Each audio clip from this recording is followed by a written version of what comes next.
Bonjour, bienvenue chez Mollet Bloom Librairie. Aujourd'hui, je vais vous parler d'une collection qui s'appelle Le Limier et qui est parue aux éditions Albin Michel dans les années 45-55. Le Limier, c'est une collection qui présente des auteurs très connus comme Ellery Queen, mais également toute une pléiade d'auteurs plus ou moins oubliés. Pardonnez-moi si vous les connaissez bien, mais en tout cas des auteurs traduits de l'anglais. Et cette collection, elle présente un intérêt tout à fait particulier du fait de sa couverture. Parce qu'en fait, la plupart de ces couvertures, comme vous pouvez le voir, comme je vous l'ai montré, elles présentent des femmes souvent en situation de stress, en situation difficile, dans des postures comme ça d'angoisse. Et bien en fait, ces couvertures, elles sont réalisées à base de photos. Et ces photos, eh bien, elles sont signées. Elles sont signées par des photographes employés par une agence qui réalise beaucoup de couvertures pour des polars à l'époque, qui s'appelle l'agence Rafou et qui emploie des noms comme Willy Ronis et comme Robert Doisneau. Et oui, il fallait bien bouffer. Ces photographes qui n'étaient pas encore aussi connus qu'ils le sont aujourd'hui, qui n'avaient pas signé des portraits pour la postérité, eh bien, ils étaient engagés comme ça pour faire des studios, voilà, des portraits studios en noir-blanc qui étaient ensuite livrés à la maison d'édition ou alors peut-être à l'agence qui allait les retravailler, les colorier, parce que pour la plupart, ces photos sont marquées par des coloris assez puissants.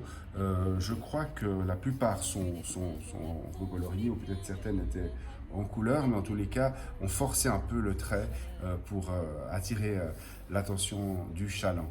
Alors, il faut savoir que celles que je vous ai montrées, elles sont toutes signées par Willy Ronis. En voilà une, alors en l'occurrence, c'est un mec qui est signé Doisneau.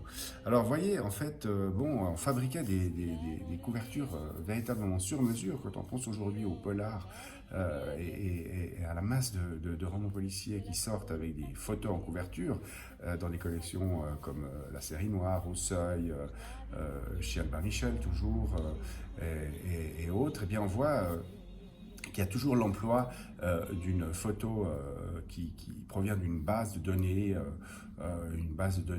photographique très large. On est dans un monde saturé d'images, mais à l'époque, vous voyez, il y a ce travail vraiment de studio, de réalisation dédié à un livre en particulier. Pour ce qui est de Doisneau, il semblerait que ce ne soit pas ses premières expériences. Il aurait aussi dans les années 30 réalisé une ou deux photos pour des signes-noms, mais elles ne sont pas signées, contrairement à ici où au dos du livre figure le nom de l'agence et le nom du photographe. J'ai trouvé à l'époque, c'était en 2012, ça fait mon Dieu déjà 13 ans, il y avait une revue qui est publiée par le musée de l'Élysée à Lausanne qui s'appelle Elle, c'est une très bonne revue d'ailleurs, et qui avait consacré un article à cette question en reproduisant un certain nombre de couvertures, parmi lesquelles aussi les fameux romans d'aventure Pierre Nord, dans lesquels Doisneau signe quasi la plupart des couvertures. Voilà, c'était un plaisir de partager avec vous ce moment autour de couverture de livres qui marquent l'histoire de la littérature et de la fabrication du livre au XXe siècle. À bientôt.